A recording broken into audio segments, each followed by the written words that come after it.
Pero ikaw si Sadness. Hello, magandang hapon sa inyo. Nalusot pa dito. Magandang hapon sa inyong lahat mga kuanisens. Maraming salamat sa effort nyo na pumunta kayo dito pa. Sobra akong kahit na Bisaya ko siya na siya mga Tagalog. Andito pa rin sobrang supportive talaga sila. I love you all. Thank you kayo. And that will be the end. Thank you. Sorry. So let's take a seat. Wow.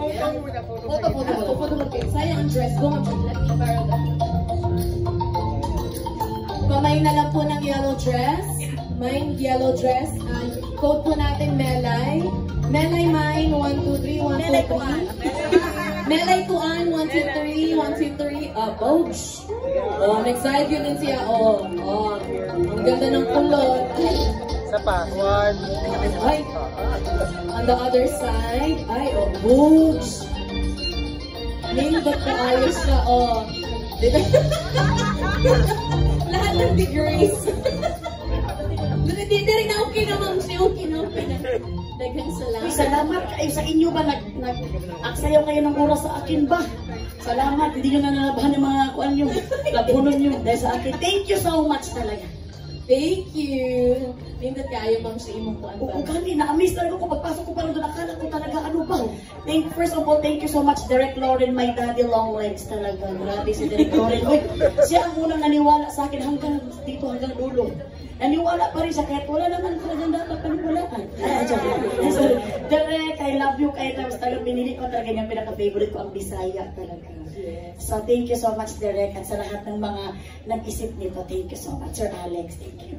Kung Bisaya word na mag-describe kay Direk Lauren, ano yung one Bisaya word that would describe Direk? Siya ang kusog. Kusog. Bisaya, wala. Kung mga Bisaya pa ito nag-audience ngayon, talagang mag-react na sila pero kay mga Tagalog. Pero sobrang salamat, I love you kayo. Kusog is parang lakas. Kasi siya talaga ang lakas talaga. Kasi kung wala si Direk Lauren, wala akong lakas dito sa ABS. Kaya siya ang aking kusog dito sa ABS. Kusog. Thank you. Maraming salamat. Okay. Well, if you think guys, na nakita nyo na lahat, well, marami pa kaming mga surprises and dapat yung abangan, mga kuwantuhan natin with our Kuwan Team LA. Kaya naman, let's all watch this. Horror. Isa ka bundak dira mga bisdak. Good morning. Good morning. Asa naman ang G? Good morning man to. Ang kuan mo ni siya ang show maka nang mag-istorya na yung bukisan unsa under the sun. Sige lang kaya ako manigil. Yalis no siya. So charo kay later man to kanang solicitation. Ayun mo din siya para sa mga kabisayaan. Ayun sa mga Katagalugan pero kanang special din siya para sa mga kabisayaan. Pero dili mo anak English teacher. Lagi kinagod kung Bisaya ni mag-istorya kung kapwa Bisaya mo kay murag bukay na nagkailang. Anak din ang mystery. Bisaya to Bisaya naman istorya mo. Kay murag ni kanang bukay na nagkasilingan ni sa karon mo nagkita na. After anak pwede na pamutang. Sige kayo sa board kanang translate mo sa tutok Tagalog. Kamu na mag-adjust na mga subtitles na gano'n. I don't know why. Does it even matter how hard you try? Imo ni siya para maka-inspire o kanang makahatag po o inspirasyon sa ako ang mga kabisayaan nga nagatanaw.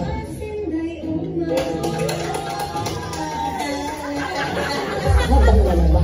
O minuto din. Lights! Camera! Action! No, ang bagay daw na naman. Sisili mo. Sa kanya. Gusto ni mo, ipakamon,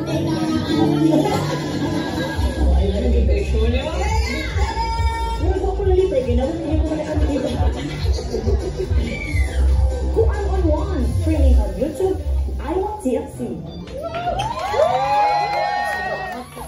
Appreciate ko talaga kayo sobra ang ating mga kuanisens na mga Tagalog kasi yung ating mga kuanisens dito, grabe ang suporta nila kahit mga Bisaya, ito na show. Yes. What can you say about the trailer, Mom? Grabe ang trailer ba? Pag mabuo na pala no, parang akala mo talaga may show na no. Pero ginawa namin, parang akala ko na nagchismisan namin sa kanito. Pero talagang nabuo na siya. Thank you so much siyempre sa team Kuan Unwan, sila Sir Alex, grabe sila ng friends, sila Prexy, grabe yun. Uy, hindi ko talaga makapaniwala talaga na this is happening. Ayan pa sila Mang Joby, na talaga, pero ang kani mga Bisaya, alam mo naman kami mga Bisaya, pag nakita kami, isa doon pinag-usapan namin ba, pag nakita kami, para kami matagal na magkakilala, pero hindi naman kami magkakilala kung mga Bisaya. Ya, siguro 2 hours na usapan, pwede ka na mangutang. So parang yun na sinabi ko doon na sa mga Bisaya na mga, thank you kaayo sa inyo ha, I really appreciate your kuan. So, gusto ko rin i-comment yung nagsisubtitle, Ma'am Shi. Oo, Kasi subtitle. from Bisaya to Tagalog, na-translate. Correct ko, subtitle sa una kay kanang Bisaya, may mag-adjust me. Karon ang mga Tagalog, i-subtitle sa Tagalog. Sana. Kiat-kiat ang mga Bisaya Ruban ko ang mga Bisaya. Salamat kaayo sa inyo. Huwag kayong mag-alala kasi kanang ito kasi super akong nahag ito na show na ito kasi. Ay, magtanong pa pala si Kuan. Okay, hindi ka na happy sa show kasi. Super kasi nga Bisaya kay para may Kuan pa original. Ay ba? Parang kung saan ako nakatira talaga. Kung saan ako. So, kasi siyempre ako, ayoko talaga na mag-show ng ganito, kaya na solo, kaya nahiya. Ako, kung ako unang magtanong sa sarili ko kung deserving ko ba. Siyempre ako, ang sagot ng sarili ko, hindi ko deserve. Pero dahil nga sinabi na Bisaya, parang doon ako pero kasi kung Tagalog, hindi ko talaga po. Kaya hindi ko man pwedeng i-bypass sa heart ko bang aking mga mamshi. Si Ma'am si Jo, si Ma'am si Reg. Kung pagka sa puso, hindi ko pwede magaling-galing mga show-show ng sarili kong talk show. Hindi pwede. Kasi meron kaming magandang buhay pa din. So ito, only for Bisaya. Doon ako kasi Bisaya is very close to my heart. Parang lungs na siya kasi close na siya. Okay, go. Ganda ng message mo, Ma'am Shi. Diyan na po nagtatapos yung press Ay! conference. Hindi pa natatabi ng tanong dito. Alam ko, eto na, may magme-message sa'yo today. Oo, talaga namang despite of his very hectic schedule, nandito na nga. Let's call on Direk Lauren, our head of ABS-CBN TV Production and Star Magic for a message para kay Ma'am Shi. Si Derek sobrang busy pa yan sa Bini ha. Ang kaliwat kanan ng pagka-busy ng Bini pero talagang dumaan pa sa akin si Derek para mag-lunch. Derek, I love you so much. Derek, salamat talaga. Derek, siya ang utak talaga nitong lahat pa. Ako nerds lang at veins ang nakuan ko dito. Tsaka ikaw lang kaya maglapas tangan sa akin. Derek, oy! O, itatranslate mo. Kailangan Okay, online sa Bisaya. Unang-una, congratulations. Congratulations, Melay. Alam mo, ang pananalig ko sa'yo. Kanina sa likod, sasabi ko sa kanya, Melay, tataguin mo yung pangarap ko. Pangarap ko talaga ito na magkasarili talk show si Melay. And I felt tamang-tama na komportable siya sa lengguwahe niya. Hindi kasi nagbago itong taong ito eh. Mula nung in-audition namin, hindi talaga siya nagbago. And mga tao katulad mo, dapat sinusuportahan ng gusto at binibigyan talaga ng buhay. So, kung alam nyo kung paano siya magmahal at kung paano rin namin siya kamahal, you know that there's a whole team behind you. Of course, we'd like to thank our DMD, our digital team headed by Sir Jamie Lopez and of course sila Elaine. Salamat, di kami, isang pitch lang to, Melay. Di kayo pera, mahal mo daw, sabi ko, hindi, deserve naman niya yan. Hindi pa, hindi totoo yun. Si Melay po, hindi mahirap pakiusapan to. Alam niya kung para may makakatulong sa ABS. At naniniwala siya, ang pinaka natutuwa ko, malakas si Manalig yan sa, naniniwala sa amin. She trusts us enough na alam niya hindi namin siya pababayaan. Pwede mag-advance din. Okay. Tapos salamat din sa team ni Alex. Alex Asuncion, to your whole team, maraming salamat sa inyo. And to everyone who's here, you know, pag pinanood niyo po yan, minsan lang akong sumipot doon sa taping niya, hindi ko lang intindihan pero tawa ako ng tawa. Yun lang ang sasabi ko. So, iba rin yung pakiramdam to be around people from the Visayas region.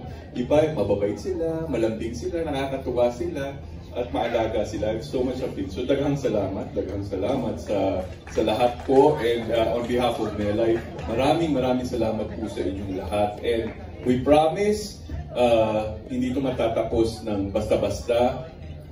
Miss Elaine, di ba? Magsi-season 2 na tayo, di ba? Oh yes! Derek, ako ang gusto ko sabihin. sabi, sobrang thank you Direk dahil inikot mo talaga, umiikot ka talaga sa Visayas at Mindanao para makakita ng mga exotic. Umiikot ka talaga para mahanap kami at talaga mabigyan kami ng opportunity. Sobrang daming talents talaga sa the Visayas at Mindanao. So, sarap pumunta doon. I enjoy the audition. Pero yung hindi kami gumawa doon, hindi namin pinago sarili namin, hindi ka namin makikilala. Salamat Direk. Wait, mukha lang ako kaligabog doon, talagang pinagkaksayahan ko ako naman. I love you so much talaga Direk at salamat ako in behalf of mga Bisaya at mga Mindanao at sana Visayas at Mindanao na mga po. Thank you so much. Walang kalimutan na. Thank you, Direk. Direk, salamat Direk. Pwede ka nang mag-lunch ulit. Thank you, Direk Lauren. Thank you Direk. Super the best talaga si Direk ko. Grabe talaga ang pagmamahal na binigay niya ba? Grabe sa aming mag-asawa, sa lahat-lahat. 1.5 lang Direk at pansin. Hindi ka Okay, Ma'am Shi, so feeling na ako ready na ang ating mga kaibigan para mag-question. Strictly in Bisaya po yung question. Charot. Ay, nakaka-message si Derek. Okay, nakaka-message si Derek. Hello, nakalimutan ko pasalamat yung creative team namin dito, si Michael at si Christian at yung grupo na bumuo ng page para sa iyo para ma-approve yung concept nito. Thank you Mike and Christian and to us. Sir Mark and Christian. Thank you RCDG at saka si Coke at si Mang Chan din sa kawan niya. Thank you. Thank you. Thank you, Derek. Ayan. Okay. Ngayon, again, naka-livestream tayo, Ma'am Shi, sa I Want YouTube, sa ABS-CBN Entertainment. So don't forget to use our official hashtag for today, na hashtag #KuanOn1 Media Kuan. Ibig na media kuan. Media Kuan. Salamat sa mga Bisaya raga tanaw na mo kay i-translate na ko mag-Tagalog sila i-translate na ko sa inyo ay mo goal ha. Perfect. Okay, so i-open na po namin yung floor para sa questions. Congratulations. Sir, salamat. We love you. Salamat kayo, sir. Our first question will come from Daniel Krishnan of TV Patrol. Pahiro, salamat kayo. Ma'am Shi, congratulations. Salamat kayo. Very beautiful. Mas artista pa rin naman sa akin. Alright, Nala, first of all, congratulations, of course. Sino po ang gusto mo makakolab? Kasi you've been in the industry, medyo madami ka na rin nakasama, pero sino ba yung gusto mo pang makasama talaga? Ako ba, dito sa Bisaya ba na show ko sa kung ano naman? Yeah. Siyempre, madaming mga Bisaya talaga namang, siyempre isa na dyan sila Casey Tandingan. Naka-line up na yan sila sa amin. Pero tingnan namin kung kaya namin ang, sila Casey Tandingan, sila, adam na mga Bisaya, na mga kuskan kayo na sila ng mga Bisaya. So, daghan pag kayo mga Bisaya na gusto ko pa sila beauty. Sila Maris Racal, ang dami pang mga Bisaya na pwede namin ma-interview. At in their own words, sila ba na parang lang sila nasa bahay na nakipagpintukan sa mga Bisaya. And actually, yun yung second question ko sa'yo. Ano bang masasabi mo na yung mga Bisaya talagang ano na sila, no? Nasa industriya na sila. And before, wala namang ganito, hindi namang ganito kadami yung mga Bisaya na, alam mo yun, merong pangalan. Sobra ako na proud sa mga Bisaya. Sa Kuwaitan kami ng Pilipinas. Andun kami sa kumbaga sa Bisaya ba, sa Lubot kami ba. Pero, talagang, kami makapunta dito, di ba? Kaya ito, pinaka-center ba dito. So, kami mga Bisaya, actually, nung nilapas itong trailer na ito, maraming mga Bisaya na grateful. Kasi siyempre kami mga Bisaya ba, para kaming minsan, hindi pa naiwasan na magka-celebrity kami, kaya malayo kami sa Central. Pero ngayon, nung may ganito na show, parang, let our voice be heard. Gaya na mga Bisaya. So sabi ko, tapos sobrang appreciate na ang Kuan-on-1 show at si Derek Lauren, sobrang appreciate na ng ABS dahil talagang, alam mo yun, nag-effort talaga gumawa ng show para sa mga Bisayas at Mindanao na, alam mo yun, parang ma-inspire din sila ba? Lalo na yung mga OFW, sila talagang pinaka-happy talaga. Para silang nakauwi din ng Pilipinas ba sa Mindanao, parang hindi na sila masipang separation anxiety sa kanilang mga family. Thank you so much, Miss Daniel Crystal sa TV Patrol. Thank you, Daniel. Our next question will come from Josiah Antonio of ABS-CBNnews.com. Yes. Hello po. First of all, congratulations on your new show. Thank you so much. Question ko lang po is, for you po, ano po yung importance ng pag-highlight ng Bisaya culture sa show mo? Sobrang importante, lalo na sa amin ewan ko lang sa inyo. Naano sa amin kay, siyempre, kami ba, parang mawala na yung parang mga anong tawag dyan, yung parang mga separation, kay mga Bisaya or mga Tagalog, mawala na yun ba, para makuhan tayo ba, para ma-inuan na tayo. Kasi marami na rin mga Bisaya, may mga radio station na nga dito ng mga Bisaya sa Manila talagang, at wala ng mga Bisaya, wala ng mga taga-Tagalog. Very important sa amin kasi para tayo, isang Pilipino lang tayo at talagang nagmamahalan tayo. That would be all, thank you. Thank you po. Parang hindi kayo masaya sasagot. Thank you, Josiah. Mga Bisaya, okay na kayo dyan. Ito naman, ang pride ng Cebu, walang iba kundi ang entertainment editor ng The Philippine Star, no other than Natalie Tomada. Wow! Bisaya talaga yan siya. May buntag. Maayong buntag kaayo ka pa. Oh, liwat ni mo. Liwat mana daw sa akin, sabi. Bata ka na sa ito. Ayun, hindi ko lang natanong ba to, pero ano bang reason ba't kuwan? At saka pa-explain naman ng mga ano talagang meaning ng kuwan. Kuan.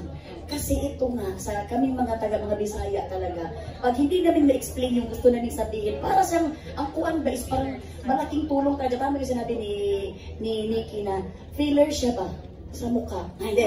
Kaya para sa yung, alam mo, yung helping word sa amin. Na pag hindi mo ma-explain, ano po yung kuan, tapos yung kausap mo, miraculous din, naintindihan niya. Yung kuan? Oo. Tapos yung kuan na yung sinabi mo, nag-intindihan na kayo. Di ba? Yung kuan? Ano na? So, parang iba talaga ang power ng kuan Talagang it helps na kung dalawang tao na hindi magkaintindihan, magkakaintindihan sila. Kaya, thank you sa kuan. Kuwan ba, Melay? Diba? Ito, Melay, looking back lang sa pagsugod sa career ni mo, no, pag-start. I wonder, may times ba na you felt na parang you're kinda embarrassed about being Bisaya? Parang nauwaw ka na you're also a Bisaya? Or may times ba na parang you accent? Kasi kita bitaw mga Bisaya, di ba? Sometimes they notice our accent. Minsan kasi mga Bisaya, kasi ibis na matigas, pinapalambot namin. Kakaiba kami. Ibis na kuan. So, matubig namin yun. Pero kasi hindi namin sinasadya. Pero ako, hindi ko na-embarrass. Mas may embarrass pa ako sa mukha ko. Hindi tayo ko na-embarrass. Bakit? Very proud kasi ako na Bisaya. And, nung kinuha ako ni Direk Loren, happy ako na tinanggap niya kung ano ako. Na parang may something ako Yung tinanggap niya kung ano ako. So, wala ako, parang happy ako na hindi ako nung pumasok sa showbiz na kailangan actress yung hindi ko, so kailangan ko talagang may patunayan ang pagiging actress. So parang reality show, so parang hindi ako kinabahan at parang proud talaga ako na maging Bisaya kasi marami na rin Bisaya dito na nag-penetrate ng Luzon. So talaga na happy ako. Be yourself, kumbaga, hindi ka na natakot be yourself. Oo, tama. Like, be yourself lang talaga ako. Be myself. Sabi nga ng be who you are. Sa kanta nila. Diba? Be who you are. Ay, Billy din pala to Okay, last question, Melay. Dream interviewees. Top 5. Dream interviewees. Ako Grim Reaper? Dream interviewees? Sige na mong interview. Actually, ako wala talaga kung pili kung sino ang gusto ko, pero ang gusto ko ngayon talaga ng season, gusto ko si Casey Tandingan, si TJ Monterde, at saka si Ellen Adarna, si Janine Berdin, o si Kuan. Kailan mo kay Kuan? si Maris Racal. O si Tito Boy. Tito Boy, pangarap mo kay Bisaya, si Tito Boy taga Tacloban. Okay, thank you so much, Melay. Sagang salamat kaayo pa. Ako nahiya sa inyo, kaya dami nyo pang gawain sa bahay, pero pumunta pa kayo. Thank you, next. Our next question will come. Ito ang adopted daughter ng Cebu. Walang iba kundi si Michael Bix Almacen of Bix Buzz. Bix Buzz talaga. Hello. Hi, I'm Beanie. I'm Beanie Yak. Naka-live stream tayo. Yeah, parang live member. Hindi na ako nakapasa sa Star Health eh. Sige lang kayo dito, baka makapakita kay Direk Loren. Umiiwas nga sa direct. Okay, Mele, kasi no, parang parang ang natural mo magpatawa. Konting galaw mo na natatawa na kami. Pero may mga times ba na parang feeling mo na hindi natatawa sa yung tao or parang nahihirapan ka magpatawa? Marami, maraming times ako Ang ganit! Maraming times ako, kaya hindi ko naman iniisip mo talagang matawa sila. Ako naman is very welcoming lang ako sa mga tao. And may mga times talaga na nabibisit na makikita mo talaga. Pero siyempre, pag may mabibisit natin, atras ka na, ibig madahilan ka pa ng stroke nila, di ba? Kasi magalit pa sila sa'yo. Pero pag mga ganyan naman, ako naman is hindi ako na parang nadi-discourage. Kasi pag binibigay ko ang best ko na, hindi naman kasi ako magaling magpatawa, yung parang nagpakatotoo lang ako ba. Eh, kung natawa sila, thank you Lord talaga ko. Pero hindi naman, okay lang kay. Para sa akin naman, pag masaya ako sa sarili ko, wala na problema. Basta ako matawa ako sa sarili ko, okay na ako. Wala na akong problema. Kahit isa na mapatawa ko, okay na ako. So, pero big scene yung magic ni Melay. Imagine dinala namin siya sa Public Relations Society of the Philippines. Karamihan doon mga PR personnel, tsaka mga foreigners. Pero lahat talagang humagalpak sa kakatawa kay Melay. She's a natural. salamat naman si Ray. Ayak, talaga tayo dito pa. Nag-sleep ko talaga ako. Sabi ko, may ibang view. Ayaw mong view na to, no? Iwas tayo dyan.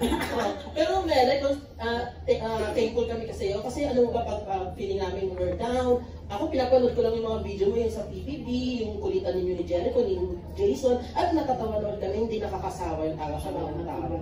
Oo. Pero ano pakiramdam mo na ikaw yung tinatawag ngayon na New Generation Comedy Queen? Ako super akong hiya sa sinabi na ganyan. Kaya siyempre ako hindi naman ako masabi na ganyan. Wala pa naman ako napatunay na super daming tawa talaga. Yung mga kaibigan ko lang kasi na Madam Darla sila na nagsabi ng ganyan. Pero super akong happy kaya hindi naman pwedeng na hindi ka ma-happy para ka namang sino. Pero para sa akin parang siyempre dami ko pagpadadaanan ng mga butas bago pa makamit yung mga ganyan. Pero thank you so much sa mga nagsasabi I love you all. Pero ako nahiya ako pa kasi baka may hindi ko magsabi hindi naman pwede baka magalit sila. So sorry na lang kung masasabi ko sa iba na ganyan. Ito pa nga kasi nabasa ko sa Twitter or sa X, ang dami nagpo-push na ikaw daw ang mag-remake ng Tanging Ina. Ano masasabi mo? Siyempre, tanging ina nyo rin. Naka-live stream na yun. Sorry. Tanging ina kasi ang sila. Supra ako lahat. Nag-message yung kaibigan ko sa akin na yun lagi daw. Kung ikuan sa akin, ikuan na naman, i-offer sa akin, why not? Sobrang happy. Pero siyempre, hindi natin pwede i-bypass si Miss Ay de las Alas kasi siya talaga ang ating queen of comedy. So hindi natin pwede kasi siya talaga ang dami yan napatunayan na comedy naman. Ayan pa si Ate Pokey, di ba? Sila Miss Eugene Domingo. So, kung ikuan, why not? Pero sana, kanang wala tayong ma-hurt ng mga kuan. Bongga! Hindi na pwede mag-hurt. Gawa na lang tayo ng sarili natin, no? Ano sa palagay mo yung bagay na title ng movie mo? Kuan ng ina. Kaya lang yung puro tawa naman kayo. Kaya lang mga kuan is Thank you and congratulations, maduhay. Thank you so much, Billy. Salamat.